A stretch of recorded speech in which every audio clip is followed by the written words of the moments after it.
Given its ludicrous levels of popularity and overwhelmingly positive critical reception, roguelite genre giant Hades hasn't seen as many shameless copycat spin-offs as I would have expected or liked by this point 4 years after its release. And no, Hades 2 doesn't count. But Realm of Ink does, a 4-act, 9-boss button-mashing descent through a stylized Eastern Buddhist-y monkey world of sorts, that's governed by the Bookkeeper, a destiny-determining entity that dictates the fates of all via ink on a page.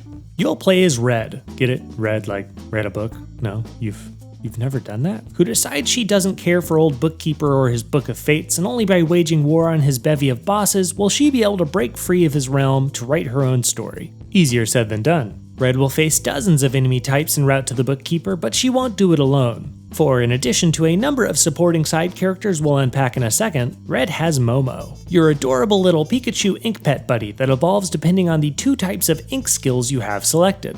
These powerful abilities mirror the God-given boons from Hades in that A, you receive them at the end of levels, and B, they completely transform the way you'll go about combat. We're talking fireball skill shots, waves of enemy slowing vines, heat-seeking poison darts. There are 22 ink skills in total with 4 tiers each, meaning both Red and Momo can go through dozens of transformations in a single run. My personal favorite and ultimately game-winning combo involved linking together area of effect magic circles that applied burning to foes and shields to me.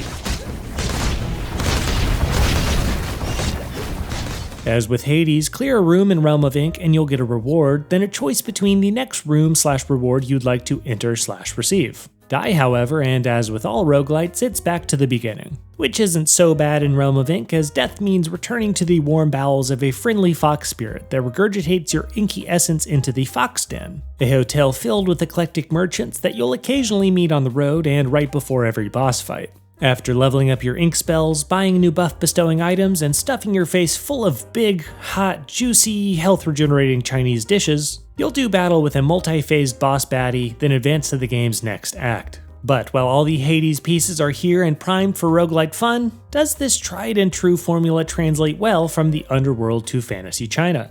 Short of a few, in my opinion, correctable hiccups, yes. Emphatically so when it comes to combat. Realm of Ink's fast-paced combat system is awesome from start to finish, both technically in that the controls and telegraphing feel good, and conceptually because it so thoroughly rewards experimentation. I'd often start runs feeling iffy at best about my current ink spells and perks, only to level them up and wind up having my most successful run to date. But perhaps the best part is that each time you fell a boss, you'll receive a special currency you can exchange for a brand new weapon set, from bow staves to throwing stars to bombs and more. Between these different forms of Red and the game's variety of skills and perks, each run ended up feeling fresh to me. And death never really mattered because it was a chance to pump points into my persistent skill tree, which in turn made each run a little bit easier. That certainly came in handy after getting handed my own ass multiple times by the game's second boss. In general, the boss fights are fun with interesting movesets that can take a run or 3 to get used to. However, later fights get visually chaotic to almost comedic levels, such that you can't really read floor telegraphs anymore and just have to perpetually dodge spam. But with this mini boss fights on day 1 of early access, consider me impressed nonetheless. Almost everything else in Realm of Ink is serviceable, save for its story. The game only sports about 60% of its voice acting right now, and what's here tends to be either over the top, no more of those pesky problems or boring burdens, or a little lifeless. So bored.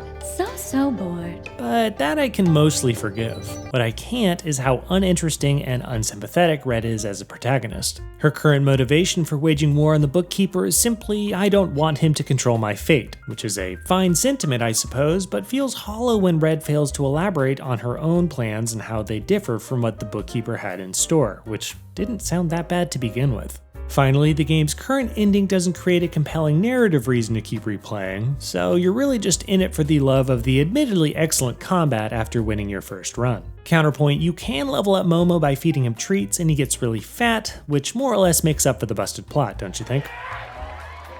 In the end, Realm of Ink is a delightful Hades clone with a striking visual style, and while I haven't yet seen a price announcement, I can easily recommend this game for anything sub 30 USD. I'm giving it a solid subject to change aggregate megascore of 3.46 out of 5, and am happy to answer any questions you have about the game or my review. Until next time, this is Scope, and thanks for watching.